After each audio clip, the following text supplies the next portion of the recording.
Irmãos, o Shabat, ele é maior que o carnaval. O Ulisses gosta de dizer assim, e o meu cunhado também, o Anderson, o óbvio tem que ser dito. Então eu vou dizer de forma bem óbvia, o Shabat é maior que o carnaval. Eu digo isso porque quando chegam datas como essa que perturbam o ambiente o qual nós convivemos aqui na sinagoga, muitos de nós se amedrontam, se apavoram. Mas o Shabat é a penetração de uma aliança semanal que precede qualquer outra aliança entre o homem e Adonai. Então, por maior que seja o empecilho que uma festa pagã possa promover numa cidade, a ponto de gerar em nós qualquer sentimento, lembre-se que a penetração da aliança ela é muito maior do que o transtorno que uma festa pagã pode causar em nossa vida. Mas, Leonardo, se eu não sair cedo hoje, eu posso ficar preso no engarrafamento. 2 cenários para mim e para você. Primeiro deles, Adonai pode te ver em meio ao tumulto e te dar o escape que você não esperava ter e as passagens se abrirem. Se você não se arriscar em nome de Adonai, você se priva de ter ou não uma experiência como essa. Você nunca vai saber se Adonai estaria com você ou não. Ou o segundo ponto, ele pode te fazer ficar no meio do trânsito para você ver de onde ele nos tirou, para onde ele nos trouxe. Então são 2 experiências que eu e você nos privamos quando nós recusamos estar na casa de Adonai presencialmente por medo de uma festa pagã que causa sim muitos tumultos. Mas, porém, contudo, todavia, entretanto, automaticamente nós nos privamos de ter uma experiência com Adonai.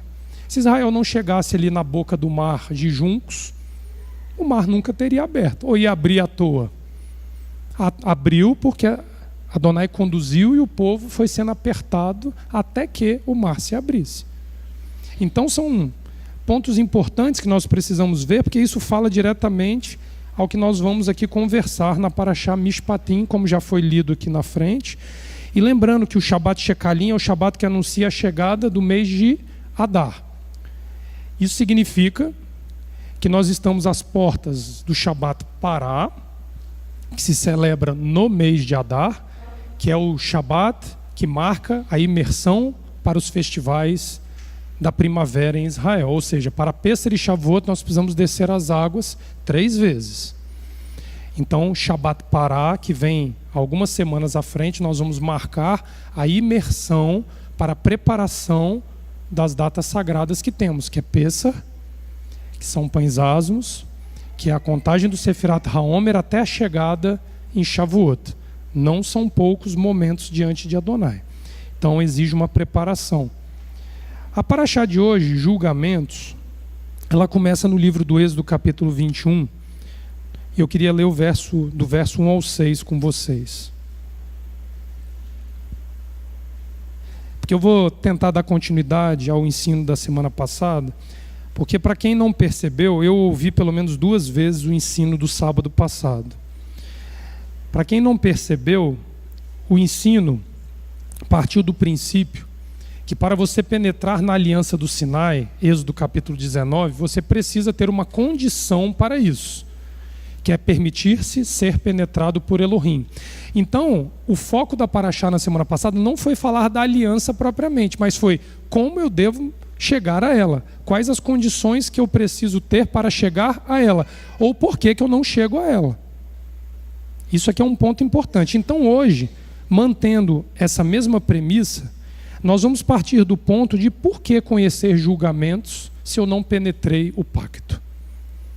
Porque o julgamento humano basta você fazer uma faculdade de direito que você vai conhecer as regras de aplicação das normas legais que regem uma nação. Aqui você precisa penetrar o pacto para saber como conduzir um mishpat, um julgamento, um juízo, que não parece algo tão incomum quanto muitos imaginam. Mas olha o que a Parashá fala. Olha só que sincronia estranha. Moisés sobe ao Sinai, desce com as 10 palavras, o povo as recebe e Adonai vem, eis os meus julgamentos. Você recebeu a Torá e ele vem com julgamento. O grande erro inicial para a interpretação da Parashá Mishpatim, à luz do que ela quer dizer, é achar que eu e você, após termos tido acesso às 10 palavras, podemos executar julgamentos em nome de Elohim. Aqui é um pretexto contrário. À luz da Torá, e nós vamos ver isso aqui, se o Eterno assim nos permitir, que são preceitos para que você julgue a você mesmo para adentrar ao pacto. O fato de você ter ouvido falar do pacto, ter proclamado o rito do pacto, ter se unido ao pacto, não transforma você num indivíduo apto ao pacto. Difícil isso. E nós vamos entender aqui um ponto central sobre isso. Eis os julgamentos que colocarás diante deles. Verso 1 da Parashá. Se compras um servo hebreu, ele servirá 6 anos. E no 7º ano partirá livre gratuitamente. Com seu corpo vindo, com seu corpo partirá. Se é marido de uma mulher, sua mulher parte com ele. Se seu Adom lhe dá mulher, e esta gera filhos ou filhas, a mulher com suas crianças será para seu Adom. Ele partirá com o seu corpo. Se o servo diz, se ele diz, amo meu Adom, minha mulher e meus filhos, não partirei livre. Seu Adom avança até o Elohim. Observa, o seu Adom, quando vê a voluntariedade do servo, que ama Adonai, a esposa e os filhos, ele avança em Elohim, leva-o até a porta ou ao umbral. Seu Adom fura-lhe a orelha com um furador, e ele o serve em perenidade. Assim inicia o rito da Parashá.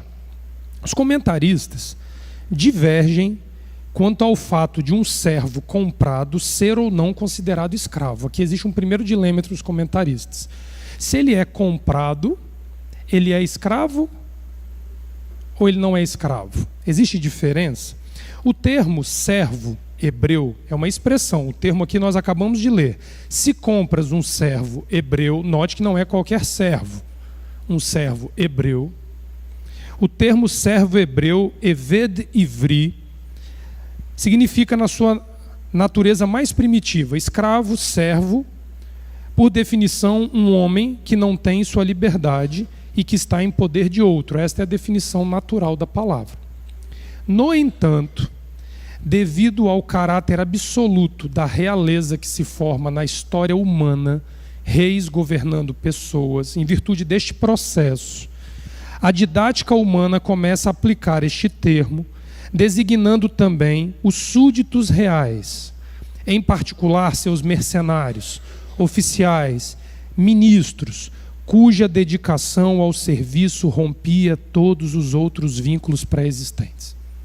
Então, a partir do momento que se designou reis para governar povos, o vínculo de fidelidade ao servidor do rei absorve a mesma raiz de escravo, porque ele voluntariamente serve ao rei o qual ele ama.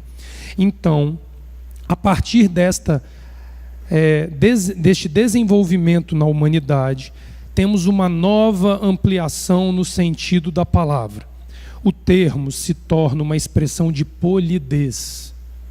O escravo, aquela coisa grosseira, ele torna-se polido, porque as relações com Adonai são concebidas à imagem das relações com os soberanos reais na terra. Eu vou ler devagarinho de novo. A partir daí, temos uma nova ampliação no sentido da palavra escravo ou servo.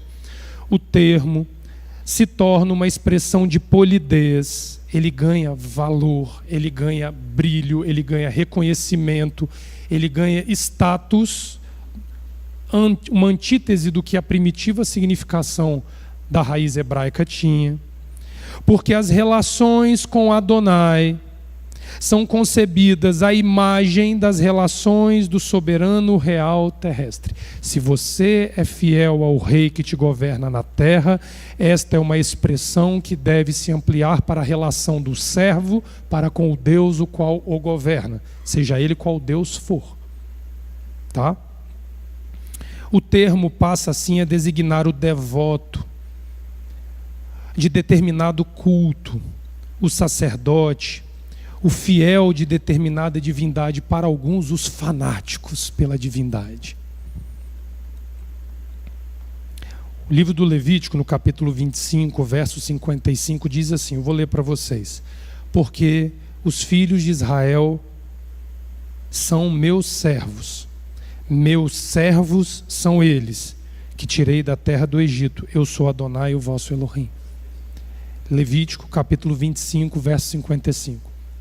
Então, quando você vê a Torá, no tempo primitivo de um Egito que escravizou Israel, usar a expressão Eved Ivri, servo hebreu, escravo hebreu, a polidez adquirida do termo, ela anda em paralelo com o entendimento humano das relações serviçais entre o rei e os seus súditos. A ponto do texto levítico já colocar a condição do servo para a tribo de Levi, que seriam os seus sacerdotes ministrantes. Então o termo ganhou luz, ganhou status. Ele sai de um aspecto depreciativo da esfera humana para um aspecto o qual o humano deveria buscar em seu tempo de vida. Observem a peculiaridade e a sutileza envolvendo a situação do escravo, que em sua condição primária tem um tempo limitado para cumprir até adquirir a alforria. 6 anos trabalha, no 7º ano é obrigado a ser livre. Nós tivemos um rei, Zedequias, em Israel, que aprontou com isso, fez voto de liberdade, libertou e depois voltou atrás. O final dele não foi bom. Entretanto, o servo pode recusar se emergir um amor particular por seu Adão. Se aqui dentro gera um sentimento explosivo de amor por aquele que ele serviu ao longo de 6 anos, só baseado no amor pelo Senhor, pelo Adão, esposa e filhos, mediante a preservação da natureza hierárquica dessa situação. Notem que a Torá vai dizer assim, amo meu Adão, minha mulher e meus filhos, não partirei livre. Se o amor emergente no coração do servo respeitar a hierarquia de amo meu Adão, esposa e filhos, o furo da orelha pode ser feito. Você não pode querer o furo da orelha amando mais aquilo que o seu Adão te deu do que ao próprio Adão. Porque filhos e filhas e esposa aqui não é um resumo que a Torá faz de um amor pelo núcleo familiar existente. É também. Mas se vocês olharem o texto, vai dizer assim, se seu Adão lhe dá mulher que gera filhos e filhas, ou seja, o amor pelo que o Adão te deu, não pode ser maior pelo Adão que o deu. Se essa hierarquia é respeitada, o furo da orelha é legítimo. A circuncisão do órgão viril do homem é legítima. E a circuncisão do coração será legítima. Vocês vão entender por que eu estou falando essa legitimidade. Porque da boca para fora a gente pode ser o que a gente disser que a gente é. Ao servidor, Eved Ivri, servo hebreu, a este servidor, que escolhe o caminho da reclusão, um furo público em sua orelha decreta o caráter irrevogável da escolha. Furou, acabou. Impedindo a ele que construa um plano alternativo para a sua vida. Olhes, eu vou ficar te servindo, mas se der ruim, eu tenho um plano de escapar na meia-noite, na lua novas, tudo escuro. Este Adão enxerga no dia, enxerga na noite, e os seus olhos estão em todos os... A ponto do salmista no Salmo 139 dizer, se eu fugir para as alturas, se eu descer nas profundezas, para onde irei? A este Senhor não há escape. Podemos decretar a partir desta ação que o servo adentrou um caminho sem volta. Não é redundância, presta atenção. Vamos a Gênesis capítulo 12, versículo 1, para entender isso, porque isso é falado, é ensinado, é revisado, é revisado, e insiste, e a gente não sai de Gênesis capítulo 12. Porque aqui é o modelo primitivo da alusão do escravo do capítulo 21, o qual nós estamos falando. Abraão sai como escravo, mas homem livre, vai por ti, lerá. O escravo não é obrigado à reclusão do seu Adão, ele escolhe a reclusão. Olha aqui. Ele dá nome ao que se chama de servo, hebreu, ivri, em hebraico, né? Gênesis 12, verso 1. Ora, disse o Eterno a Abrão: lerá, sai da tua terra, da tua parentela, da casa de teu pai. Está vendo que o apego aqui não pode ser maior ao pai, à família, a filhos, esposa, mas tem que ser o Adão que os deu? Você reconhece, Abraão reconheceu que o que ele tinha vinha de um único Deus. Deus apareceu a ele e ele o obedeceu. É isso aqui, ó. E vai para a terra que te mostrarei. De ti farei uma grande nação e te abençoarei, e engrandecerei o teu nome. Sê tu uma bênção. Abençoarei os que te abençoarem, e amaldiçoarei os que te amaldiçoarem. Em ti serão benditas todas as famílias da terra. Aqui gera um ponto de conflito. Isso foi para Abraão, não foi para mim. Abra Deuteronômio capítulo 29, 30 e leia as bênçãos e as maldições. Se procederes bem, serás abençoado. Se procederes mal, será amaldiçoado. Qual a diferença do que tem aqui em termos de ser ou não abençoado por Adonai? Partiu, pois, Abrão, como lhe ordenara o Eterno, e Ló foi com ele. Ló, o mestre do plano B. O plano alternativo. Presta atenção. Tinha Abraão 75 anos quando saiu de Harã. O escravo já pode ser um idoso, né? Que coisa. Mas aí eu quero que vocês saltem. Porque no ato de um capítulo, no caso o capítulo 13, verso 1, ocorre uma cisão neste núcleo que evadiu-se de Harã. Se Abraão ia seguir a Elohim, Sara, sua mulher, por continuidade, serviria a Elohim. Ló, seu sobrinho, deveria seguir o mesmo Elohim. A prosperidade bateu depois de sair do Egito. Olha o que aconteceu.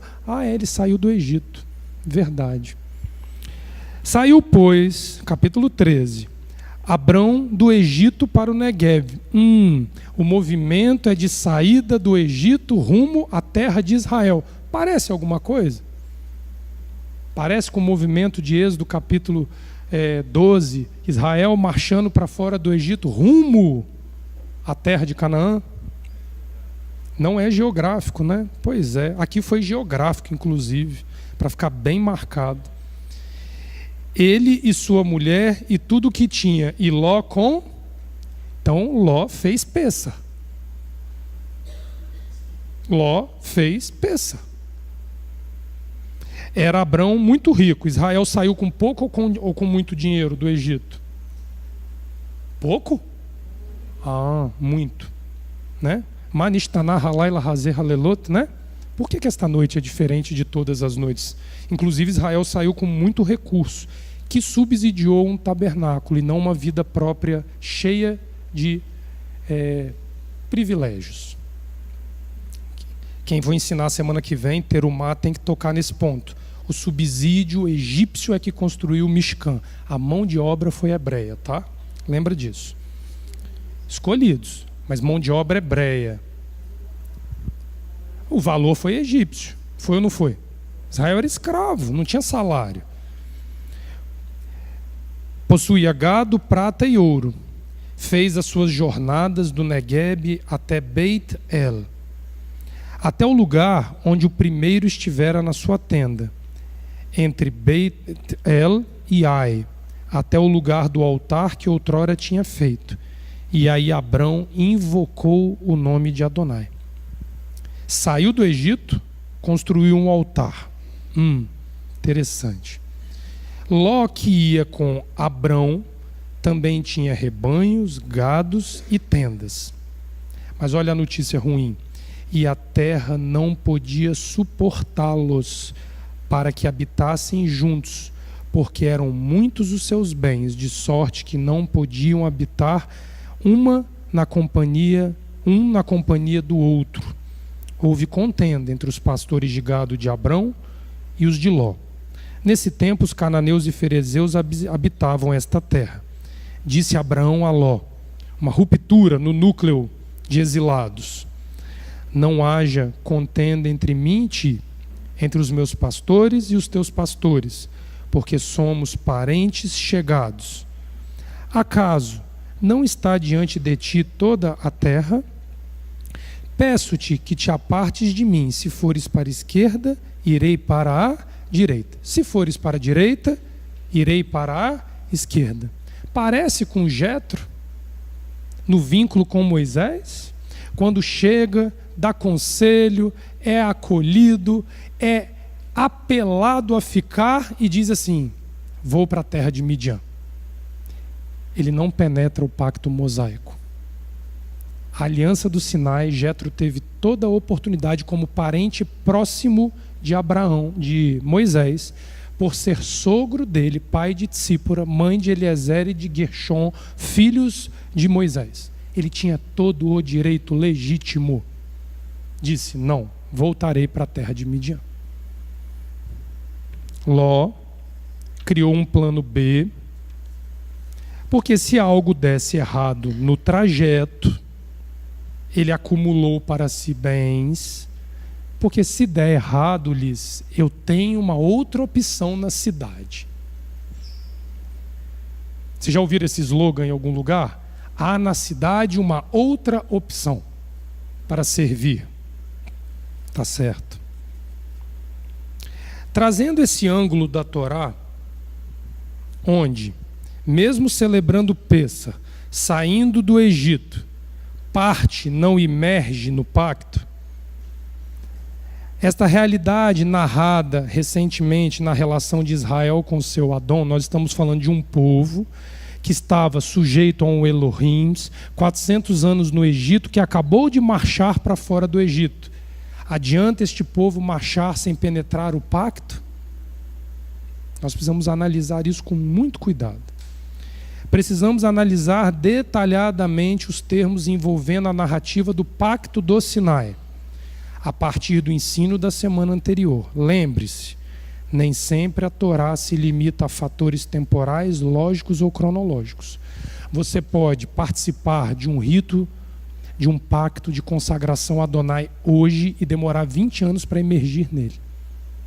Adonai esperou uma geração 40 anos emergir no pacto.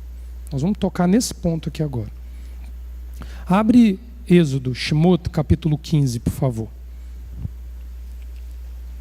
Eu vou voltar em alguns pontos batidos na semana passada para abrir caminho para nós chegarmos no ponto de como é que nós deixamos de penetrar o pacto.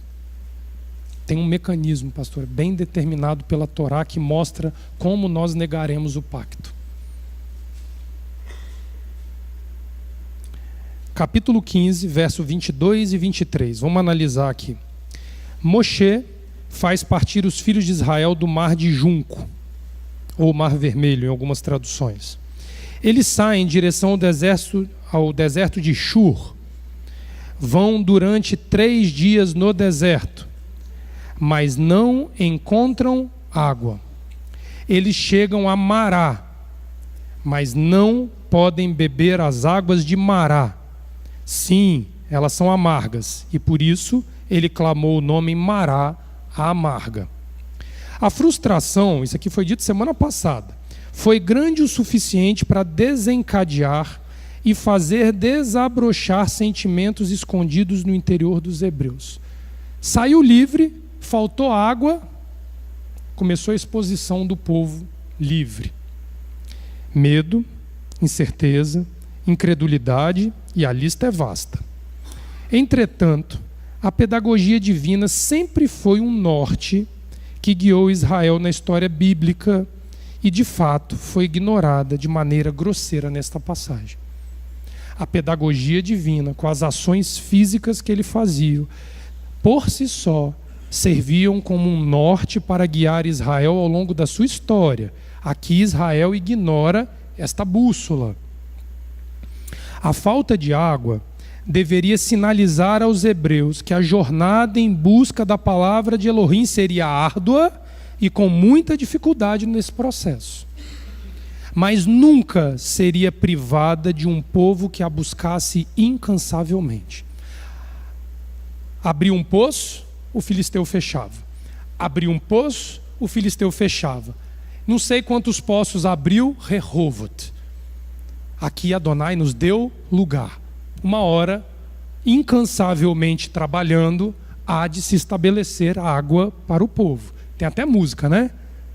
Tem até música de poço aqui na casa. Está até no álbum aí, né? A música, no álbum Hallelujah, que a casa recentemente lançou. A extração interior de um amor verdadeiro precisa passar pela privação dele para que seu valor torne-se inestimável. Por que uma pedra preciosa ela é chamada de pedra preciosa? Porque tem muito dela ou ela é escassa? O valor que nós damos é indiretamente proporcional à quantidade daquilo que está disponível para nós. Se você tem um filho e você tem 20 filhos, o amor inestimável por um filho é diferente do amor que você vai ter por 20 filhos. Porque você tem 20 experiências diferentes. O filho único é a sua única experiência. A pedra preciosa, e não é à toa que o texto de Provérbios vai colocar uma mulher virtuosa nesses termos, porque é escasso, não tem abundância, é escasso. O ouro, como material de valor monetário mais antigo da história, junto com a prata, hoje está escalando valores. Quem estuda um pouquinho de economia aí vai ver. Por quê? Porque a moeda que rege o mundo está perdendo valor, ela está insegura, ela está incerta. Então aquilo que garante riqueza está valor e é inversamente proporcional. Êxodo capítulo 15, versículo 25. Olha o que o texto vai falar. Dando continuidade a essa questão da privação como meio para Adonai nos fazer dar valor ao relacionamento com Ele. Presta atenção. E ele clamou ao Eterno, e o Eterno mostrou-lhe uma árvore. Moisés, deparado com a primeira reclamação pública de um povo recém-liberto, que lançou nas águas, e as águas se tornaram doces. Ali lhes deu estatutos e uma ordenança, e ali os provou. Não é isso que o texto diz? Não é. Não é. Aqui está o problema. Vamos ler com calma. Verso 25. Vaitzak el Adonai, vaioreu Adonai etz, vaialaler el Ramaim,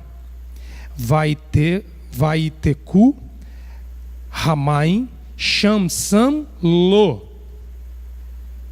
Rok umishpat vesham nisahu. A tradução diz assim: o povo reclama de Moshe dizendo, outra tradução para nós entendermos: o que beberemos? Moshe vocifera a Adonai. Adonai lhe mostra uma madeira, ele a lança sobre as águas e elas ficam doces. Lá coloca para ele lei, penalidades, e lá o põe à prova. Quem foi posto à prova e quem recebeu leis e ordenanças aqui? O líder. Porque o líder precisaria estar preparado para saber o que viria depois do ato da libertação. Você não lê isso no livro. Isso não é teórico, tem que sentir na pele.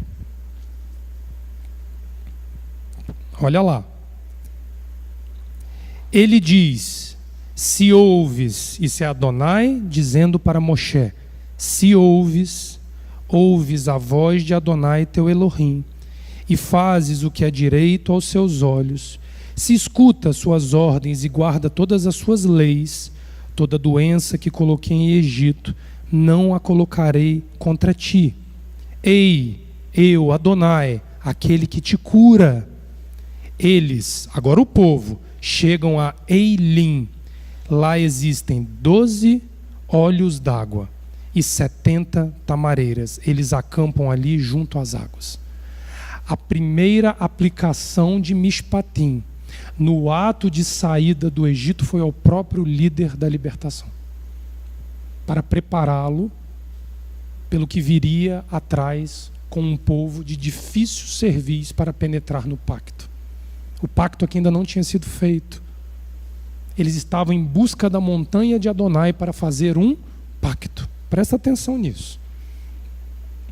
Mesmo o texto não expondo os termos da vociferação de Moisés, só diz assim, Moisés vocifera contra Adonai. Mesmo os termos, podemos entender que ela foi respondida impondo sobre ele normas por meio de prova. Ah, Leonardo, então quer dizer que se é para Moisés, mas quando você, homem da casa, conduz um retorno do teu lar com filhos, netos, esposas, noras e genros atrás, você é o cabeça da condução. Você tem que saber conduzir este povo que vem atrás de você para penetrar no pacto, porque o pacto não se penetra por absorção.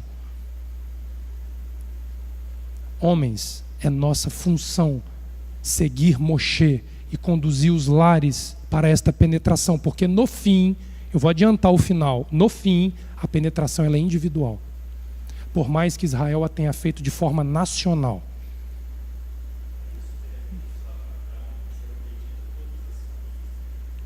Elas serão oportunizadas a penetrar neste pacto.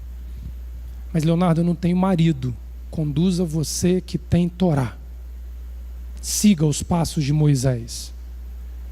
Quando nós vociferarmos pela luta no processo, Adonai vai impor o quê? Leis e ordenanças. Trabalha. Trabalha.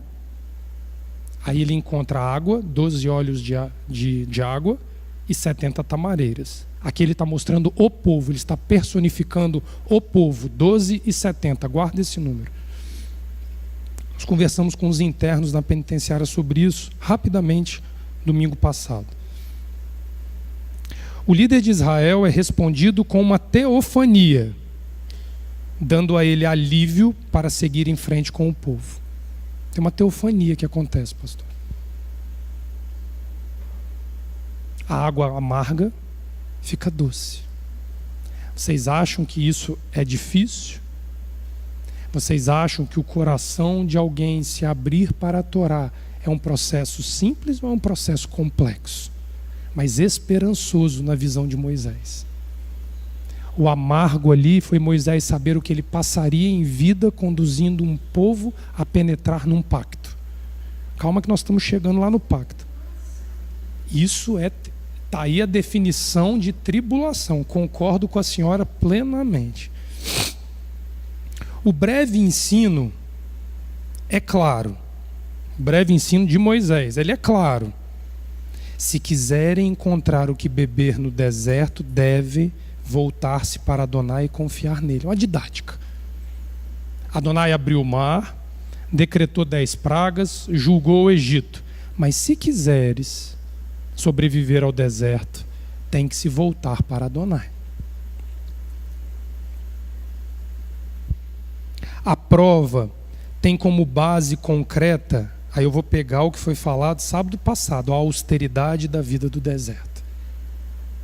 A austeridade da vida do deserto é uma expressão bonita para dizer assim, suportar as privações enquanto não penetramos no pacto. 40 anos e a geração aqui, não deu certo. A ausência de alimento, sua raridade, o seu amargo, constitui por si só uma prova. Libertado da escravidão egípcia, Israel precisa aprender que depende inteiramente de Adonai e ser conduzido por Moisés para sobreviver no deserto. E ser conduzidos por Moisés para sobreviver ao deserto. E ser conduzidos por Moisés para sobreviver ao deserto. Moisés não morreu, não está inútil, não virou história. Moisés está de pé. Por isso que eu disse, o Shabat é maior que o Carnaval. Porque Moisés é lido e falado em todas as sinagogas aos Shabatot. Atos capítulo 15. A porção desta semana, Mishpatim, nos ensina sobre a continuidade da história de Israel após haver contraído um pacto nacional, não individual, com características coletivas, e que naquele momento determinou em perenidade, perpetuamente, a existência de uma nação sacerdotal que nunca desapareceria ou perderia esta atribuição. Então, o pacto do Sinai, no ano da saída do Egito, foi feito com uma nação, com um povo.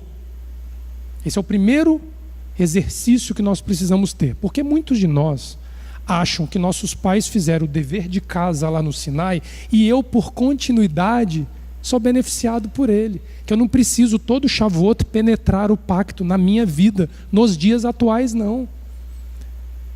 Eu creio no Deus de Abraão, Isaac e Jacó, por Yeshua eu sou enxertado neste povo, pronto. Pá. Como nação, como instituição penetrados na aliança, como indivíduos, nem todos. Onde é que está escrito isso? Êxodo capítulo 19, abre lá, verso 3 ao 8.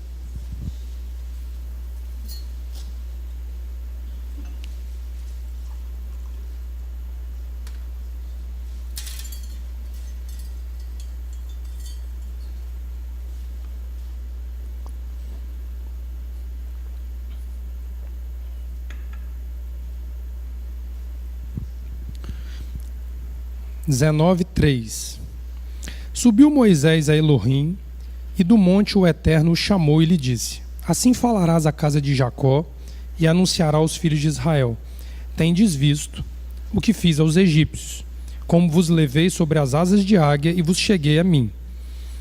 Agora, pois, se diligentemente ouvides a minha voz, guardardes a minha aliança, e então serei a minha propriedade peculiar entre todos os povos, porque toda a terra é minha, vós sereis meu reino de Eved, escravos, servos, sacerdotes, ministrantes, e nação santa. O pacto é individual ou coletivo aqui? São estas as palavras que falarás aos filhos de Israel. Veio Moisés, chamou os anciãos do povo, e expôs diante deles todas estas palavras que o Eterno lhe havia ordenado. Então o povo respondeu a uma: nascer, faremos. 12 tribos, 12 olhos d'água. Quantos anciãos foram convocados aqui? A pedagogia de Moisés foi que na hora do primeiro embate com o povo na saída, eu derramarei a minha água às 12 tribos e botarei de pé 70 anciãos ao teu lado, nas águas. A didática: Moisés, eu estou cuidando de tudo, segue com o povo, segue. Não olha para a dificuldade, anda Moisés, vai. 12 tribos, 70 anciãos. E nós vamos ver o que aconteceu com os 70 anciãos, porque nem eles imergiram no pacto no primeiro ano. Nem eles.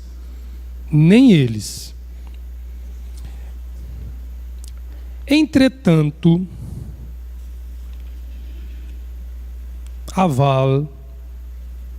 um aspecto chama a nossa atenção, que a penetração do pacto no âmbito individual custaria muito mais tempo e lágrimas de cada hebreu que estava ali testemunhando o pacto coletivo no Sinai. Não deixando de ressaltar que deveria ser permanentemente penetrada a cada geração. Deuteronômio capítulo 29. Vamos mostrar que cada geração precisa penetrar o pacto. Feito coletivo uma vez, o pacto deveria ser renovado pelas gerações para manter-se individualmente atrelado ao pacto. Porque não foi o único pacto que Israel fez. Hoje eu consigo, pastor, entender isso assim. A briga de velha aliança, nova aliança. Brit Hadashah não dá para traduzir como nova aliança. Como se fosse algo que surgiu do nada e veio fazer o que não havia feito ainda na história de Israel. Misericórdia. A Brit Hadashah é a aliança das nações por meio do Messias com Elohim, o imergido de Adonai. Ele imerge as nações. Não é Novo Testamento, não tem nada de novo. É a continuidade da ordem divina em Êxodo capítulo 19. Devarim, Deuteronômio 29, 10. Guardai as palavras do pacto. Fazei-as, a fim de que sejais prudentes em tudo o que fizerdes. Olha o paralelismo com o que foi feito antes. Estais hoje todos colocados em face de Adonai. Êxodo 19, eles não estavam diante do monte, fumegando, com a trombeta, com tudo acontecendo, ó, igualzinho. 40 anos depois, vossos cabeças, vossos ramos, vossos anciãos, vossos comissários, todo homem de Israel, vossas crianças, vossas mulheres, vossos estrangeiros no seio do vosso acampamento, do abatedor de tuas árvores para o puxador de águas, para te fazer passar no pacto. Se 40 anos antes o pacto já tinha resolvido tudo, por que foi fazer outro pacto? Nos mesmos termos, nos mesmos moldes. Teu Elohim e sua imprecação, que Adonai teu Elohim firma contigo hoje, a fim de te estabelecer hoje, 40 anos depois, ó, como povo dele, ele será para ti o Elohim, como te falou e como te jurou a teus pais, Avraham, Isaque e Jacó. Não é apenas convosco que firmo eu mesmo este pacto, essa imprecação, mas com aquele que existe aqui, estando conosco hoje, em faces de Adonai nosso Elohim, e com aquele que não está aqui conosco. Então precisaria rever um pacto geração após. Quando Israel esquece do pacto, é que levantam-se os profetas e vem batendo de cima para baixo, porque rompeu o pacto. Como nação, não. Oséias disse, cadê a carta de divórcio que vocês estão alegando que eu lhe dei? Como nação, não. Mas como indivíduo, ganha a carta de divórcio. Quando nós somos de cerviz dura. Como nação acabou, foi feito uma vez para sempre, eternamente. Esse é o pacto com Abraão. Jeremias, capítulo 31, aqui ó, a bomba teológica aqui ó, que usam como um reator nuclear para destruir a Torá, ó.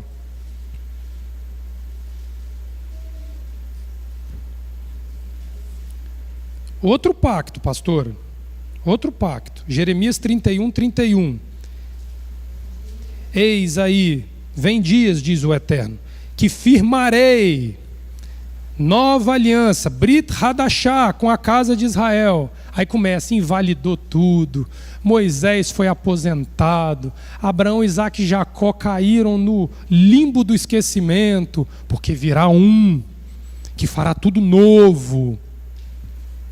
É aí Jesus, né? Como gostam de tratá-lo, eu vim senão para cumprir com a Torá e com os profetas. Mestre, Qual é o maior dos mandamentos? O maior dos mandamentos é senão. Ouve, ó Israel, o eterno teu Elohim é um. Amarás ao eterno teu Elohim sobre todas as coisas e ao teu próximo como a ti mesmo. Resumo de 2 tábuas dadas no pacto do Sinai. O que tem de novo nisso? Fala para mim. Nada. Houve uma ampliação franca para as nações por meio de um único humano capaz de fazer isso. Moisés fez por Israel o que Yeshua abrangeu nas nações. Não que não estivesse previsto no pacto mosaico, mas precisava vir um líder pronto no lugar de Moisés, que ele mesmo disse no capítulo 18 de Deuteronômio: virá, emergirá do meio de vós um outro profeta tal como eu, um outro profeta, que firmarei uma Brit Hadashá com a casa de Israel e a casa de Judá, não conforme a aliança que fiz com seus pais, no dia que os tomei pela mão para os tirar da terra do Egito, porquanto eles, aquela geração, anulou a minha aliança, não obstante eu os haver desposado. Eu os tomei, mas eles me abandonaram. A nação foi abandonada por Elohim? Não, tanto é que ele está fazendo a aliança novamente com que nação aqui? Com Roma, né? Com a Grécia. Porque esta é a aliança que firmarei com a casa de Israel, depois daqueles dias, diz o Eterno. Na mente lhes imprimirei minhas leis, também no coração as inscreverei. Eu serei o seu Elohim e eles serão o meu povo. Não ensinará jamais cada um ao seu próximo, nem cada um ao seu irmão, dizendo: conhece ao Eterno, porque todos me conhecerão, desde o menor até o maior, diz o Eterno, pois perdoarei as suas iniquidades e os seus pecados deles jamais me lembrarei. Leia aí para mim o 36, enquanto eu bebo uma água. Diante de mim, diz o Eterno, deixará a descendência de Israel de ser uma nação na minha presença. Muito bem. Está suficiente, não? Neemias capítulo 10, abre lá. Nós já oramos esse Neemias 10 aqui. Essa casa já apelou para Adonai lembrar da aliança com ela pelo menos uma dúzia de vezes na história da casa. Yom Kippur que o diga.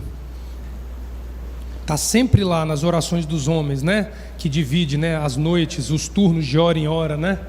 Neemias 10, Esdras capítulo 9, lembrando da aliança, da vergonha que os nossos pais fizeram diante dos céus quando romperam com Elohim.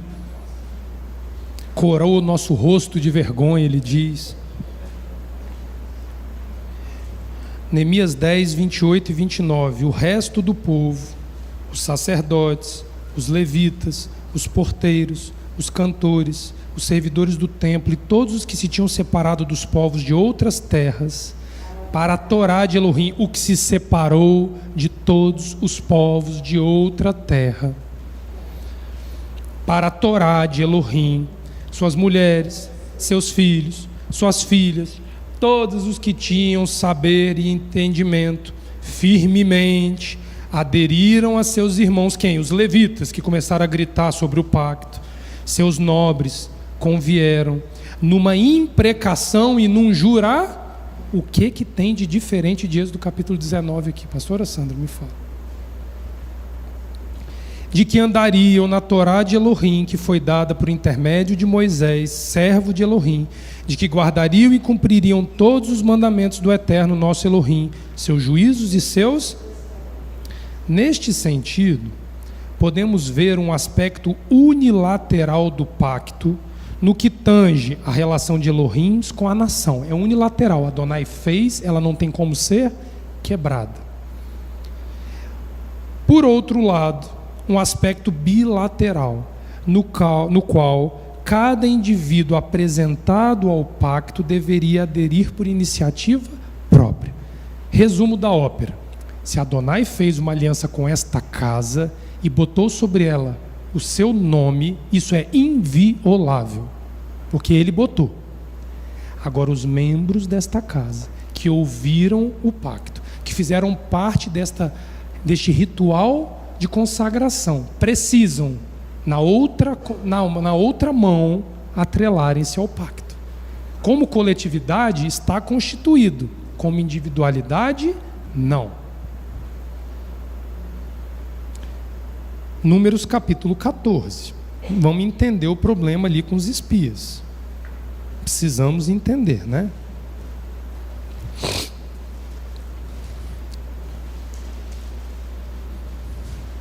Porque tem um mecanismo que leva à quebra do pacto. E a Torá começa falando que o primeiro movimento que nós temos que fazer para permanecer é furar a orelha. Já falamos aqui. Agora vem o movimento que nos leva a declinar da posição de servos hebreus. Presta atenção. Verso 26 do capítulo 14 de Números. Aqui nós estamos na crise dos espias, sobe, inspeciona a terra, traz as notícias antes de nós tomarmos ela como posse. Segundo ano da saída do Egito, mês de Sivan. Não, Sivan, isso. Eles voltam em Ave. Exatamente. Presta atenção. Depois disse o Eterno a Moisés e a Arão: até quando sofrerei esta má congregação que murmura contra mim? Tenho ouvido as murmurações que os filhos de Israel proferem contra mim. Diz-lhes: por minha vida, diz o Eterno, que como falastes aos meus ouvidos, assim fareis a vós outros. Neste deserto cairá o vosso cadáver, como também todos os que de vós foram contados segundo ao censo, de 20 anos para cima, os que dentre vós contra mim murmurastes. Não entrareis na terra a respeito da qual jurei que os faria habitar nela, salvo Calebe, filho de Jefoné, e Josué, filho de Nun. Mas os vossos filhos, de que dizeis, aqui é o ponto, a geração empreendedora de um pacto tem que tomar cuidado de achar que por ter feito o pacto coletivo tem garantias individuais não normatizadas pela Torá. E quando está diante de uma sentença de reprovação pela conduta, ainda abre o bico e diz assim: mas os vossos filhos, que vocês dizem, por presa serão, farei entrar nela, e eles conhecerão a terra que vós desprezaste. Ou seja, olha para o Benjamim, para o Levi, para o Leozá, para essa turma nova toda, e diz assim: não vão subsistir sem nós, serão presas. Eles não têm o que nós temos. Eles não viram o Egito, eles não viram as maravilhas, eles não penetraram o Mar Vermelho, não viram as maravilhas das 10 pragas, eles não subsistem não. Porém, estou lendo o texto, porém, quanto a vós outros, o vosso cadáver cairá no deserto. Adonai é duro na resposta. Vossos filhos serão pastores neste deserto 40 anos e levarão sobre si as vossas infidelidades, até que o vosso cadáver se consuma neste deserto. Enquanto não morrerem todos, os vossos filhos passarão aperto no deserto por vossa causa.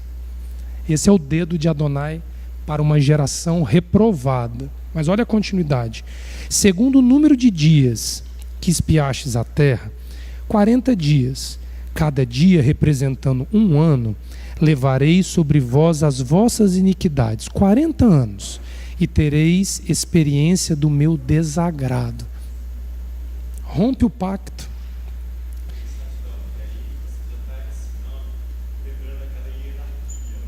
Amor ao Adão, à esposa e aos filhos.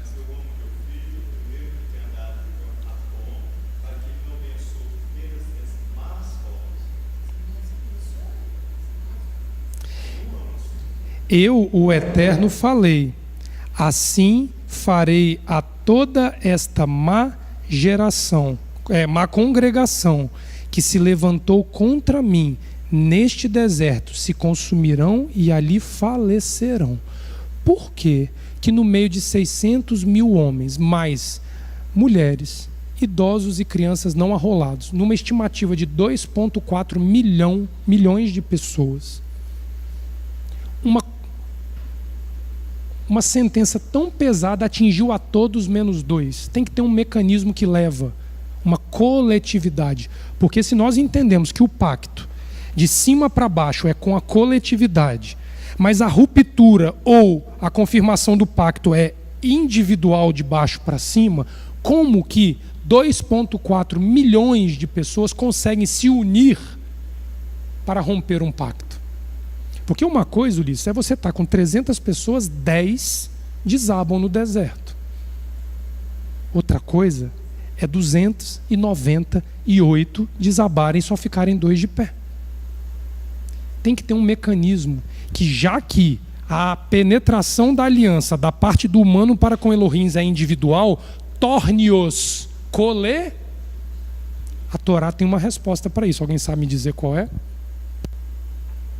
A Torre de Babel. Porque nós juntos seremos uma só língua. Lashon Echad, uma língua, uma conduta, uma perversão, uma transgressão, uma ruptura em unidade. Quando Adonai rompe com Babel e torna confusa a língua, eu já falei isso aqui com vocês há meses atrás, não é um problema gramático e semântico, não é problema de entender línguas estrangeiras, mas o problema de entender condutas, decisões. O problema aqui é que a individualidade se uniu em torno de uma conduta única. Começou pelas margens do arraial. Nós vamos entrar aqui agora, Taverá, Números capítulo 11. Terminou no núcleo do arraial com Korah. Presta atenção nisso. 2 tentativas violentas de ruptura congregacional com Elohim. Começa nas margens, com a língua. Termina com a língua no seio. Qual é o mecanismo que une as rebeliões coletivas diante de Elohim? Qual é o meio, gente? Fala, abre a boca. Lashon Hará só não, a língua. Abrir a boca. Lashon Hará é parte do problema. Eu vou falar nisso à tarde, é parte do problema. É parte do problema. É a língua que não fica dentro da boca. Pastora, por gentileza. Não, por gentileza.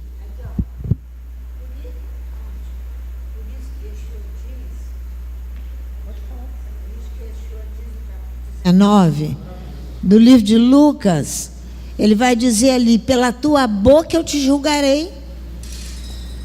Por quê? Porque ele deu ali todo aquele trabalho para fazer, aquelas minas todas. Aí vem um indivíduo e diz assim: eu sei que tu és severo, que tu és isso, tu és aquilo, eu guardei a minha mina. Se Yeshua não intervém, os demais adeririam à conduta e viraria uma continuariam destruição aderindo, fazendo a mesma coisa. Aí fica um recado aqui, ó, para idoso, para adulto e para jovem: cuidado com rede social. Se vocês continuarem usando rede social para fins de não trabalho, porque quem trabalha, eu estou isentando aqui no que eu estou falando, continua em rede social, porque nós vamos ver a Torá do capítulo 23 de Mispatim dizendo: não o siga. Só mudou a fachada do teatro. O meio para nos levar a pecar e nos unir como uma assembleia reprovada diante de Elohim só se tornou mais acessível, que agora todo mundo tem voz para gritar. Isso. Cuidado se você usa isso para fins pessoais. Não vai terminar bem. Eu vou mostrar para vocês na Torá. Não vai terminar bem. A prova de que uma geração não está refém da outra, salvo ainda o que o profeta Ezequiel disse no capítulo 14, se eu não me engano, que os pais comeram uvas verdes e era o dente dos filhos que embotava. Isso em Israel não tem vez. Antes disso, O Deuteronômio, no capítulo 1, verso 39, espera aí que eu vou ler para vocês por causa do tempo. E vossos meninos, de quem dissestes, é Moisés, relatando Números capítulo 14, 39 anos depois, presta atenção. E vossos meninos, de quem dissestes, por presa serão, e vossos filhos que hoje nem sabem distinguir entre o bem e o mal, olha para o Levi, olha para o Benjamim, olha para o Filipe, olha para o Amós, olha para todos eles não sabem discernir entre o bem e o mal. Uma geração soberba, que acha que os filhos dependem só da biologia para sobreviver. Esses desprezados por vós, geração pioneira do pacto, eles entrarão, a eles eu darei a terra. Mas eles pagarão o preço da escassez do deserto enquanto não morrer um por um que rompeu com Elohim. 40 anos para se cumprir. Na verdade ali 39 anos e uns quebrados, porque já estávamos no início do segundo ano quando isso foi decretado. Era 9 de Ave, quando os espias voltam com aquela má notícia. Era o segundo ano, mês de Ave, 9 de Ave. Isso é a definição de malícia do servo. A malícia tem que ser dividida entre aquele que não tem Torá, aí o mundo está cheio de exemplos aí para você, e a malícia do que tem Torá e age como a geração do deserto. Bate no peito, eu estava lá, eu trouxe o meu filho para a Torá. Continua batendo no peito, agariando parceiros para formar um núcleo rebelde contra Elohim. Porque já nós vamos chegar em Bamidbar para estudar isso tudo em mínimos detalhes. A malícia do servo é uma deficiência da alma humana que conhece Torá e que impede a penetração esperada por Elohim no pacto proposto no Sinai. Pois o servidor, aquele servo hebreu que nós lemos do início do capítulo, se faz valer de uma causa justa e verdadeira, para através dela se beneficiar sorrateiramente. Abre Números capítulo 11 aí, vamos lá. Porque esse aqui vai ser a ponte para a tarde, que por sinal vai ser às 2:30 da tarde. No horário do calor maior, nós vamos estar aqui dentro, confortavelmente, no ar-condicionado, estudando Torá. E para ninguém desanimar querendo ir para casa por causa do carnaval, mas ficar por causa do Shabat. Números capítulo 11, verso 1, outra tradução. E quando o povo pragueja mal aos ouvidos de Adonai. Pragueja com a língua, tá? Adonai ouve e sua narina se inflama. Um fogo de Adonai se abrasa contra eles e come a extremidade do acampamento. Começou o bafafá, vai romper com Adonai, fogo do céu nas margens do arraial. Mas vai chegar no núcleo. Moisés precisava conhecer, mas Moisés precisava conhecer a dinâmica do deserto. Por isso ele passou pelas águas de Mara, foi para Moshe as águas de Mara. Para quem está lutando para que um povo retorne. O povo vocifera contra Moisés. Moisés suplica a Adonai e o fogo se afoga. Olha que interessante essa expressão. O fogo se afoga. Ele clama o nome desse lugar, Taverá, abrasamento. Sim, o fogo de Adonai se acenderá contra eles. João o Batista, conhecido por muitos como João o Imersor, estava imergindo o povo de seus pecados em água. Vem um que não tinha pecado, com sinais de santidade na cabeça, reconhecido pela presença de um animal usado em sacrifício sobre a cabeça. Mateus, pode ir lá no início, acho que é Mateus 2 ou 3. João olha e diz: eis o Cordeiro de Elohim que tira o pecado do mundo. E diz assim: eu vos purifico com água, com esta água aqui, ó, que apagou o fogo, ó. É o clamor de Moisés, é o clamor do líder. Calma, Adonai, não destrói tudo. Calma, Adonai. Mas vem um após mim, que vai vos imergir no fogo. O Jesus romântico não combina com essa visão, né? Essas atitudes de Yeshua. O mau uso da língua, com reclamações e murmurações, levou Adonai a interceptar o povo com um duro golpe, incendiando as margens do arraial dos servos. Dessa vez não foram os egípcios. Os egípcios foram os primeiros. Tomaram uma sapecada histórica. Mas agora, a sapecada histórica é dos servos. O mau uso da língua com reclamações e murmurações levou Adonai a interceptar o povo com um duro golpe, incendiando as margens do arraial dos servos. Notem que não se trata de um incêndio contra os inimigos, mas contra aqueles que se declararam servos e que coletivamente emergiram no pacto do Sinai. Como diz o outro, né, Ulisses? No meio da multidão a gente vai onde a multidão vai. Tá aí hoje o carnaval para mostrar como é que a multidão te carrega. Mas você vai ver a Torá dizendo que ela te carrega para uma língua miserável que vai ser alvo do fogo de Elohim. Na sequência de Mishpatim, capítulo 23, vemos a Torá advertindo o povo na seguinte situação. Abre lá. Nós vamos deixar a ponte para a tarde aqui. Porque vocês acham que eu acabei com os espias? O problema de Mishpatim vai estar exposto no capítulo 13 de Números. Nós fomos ao 14 para mostrar o desenrolar. Agora nós vamos ver como que a coisa se desenvolve de dentro para fora. Texto de 23, 1 e 2, Êxodo. Não portarás rumor vão. Não coloques tua mão com o criminoso para ser testemunha de violência. Não dá o like para ser arrolado junto com.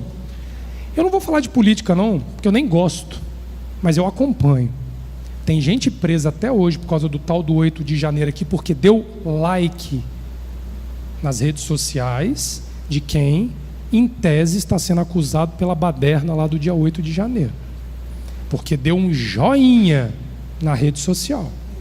Vai ignorando a Torá. Não é o Leonardo, não é a radicalização, não é o fanatismo religioso. A Torá vai dizer que você e eu não devemos seguir isso. Presta atenção.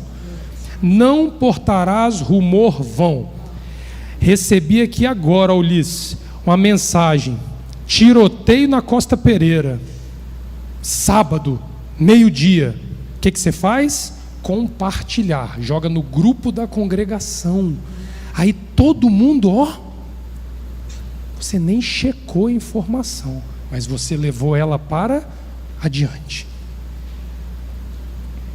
Não coloques tua mão com o criminoso para ser testemunha da violência.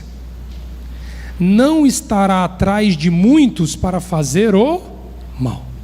Porque se estiver atrás de muitos para fazer o bem, tem uma coisa errada, porque muitos não fazem o bem. São poucos. Não responderás numa disputa para desviar atrás de muitos e fazer desviar.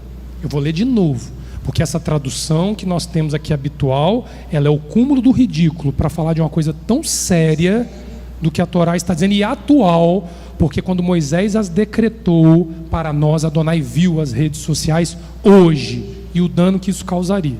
Presta atenção. Eu vou ler devagar. Não responderás numa disputa. É Lula ou Bolsonaro? É socialismo ou capitalismo? Não responderás numa disputa para desviar atrás de muitos e fazer desviar.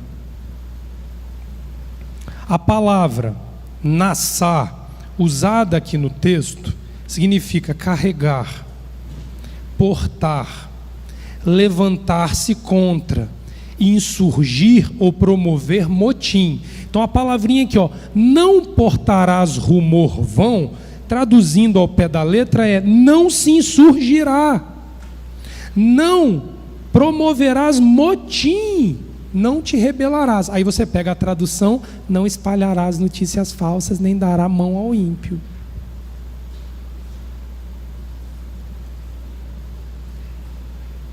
A segunda palavra, vão, é shema, é um substantivo. Não darás audiência, relatório, falatório, fama, boato, rumor ou, modernamente, seguidores. Não aumenta o problema, faz a sua parte, mantenha-se no pacto individualmente. Leonardo, eu trabalho com isso. Continue trabalhando. Se você trabalha com isso, continue trabalhando para sustentar a tua causa legítima de botar o arroz e o feijão dentro da sua casa. Mas você não precisa fazer parte individualmente desta vida. Porque se antigamente as revistas de fofoca eram contigo e não sei das quantas, que eu sou dessa época, que você queria ver fofoca, tinha que ir na banca, lembra disso? Comprar notícia de fofoca.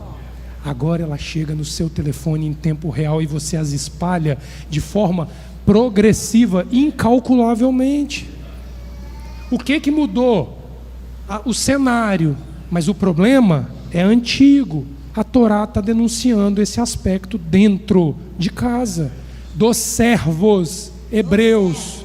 Não é de ímpio, é de servo hebreu, que diz que furou a orelha. Significa audiência, relatório, falatório, fama, boato e rumor. À tarde, 2h30, Números capítulo 13, para nós partirmos daqui.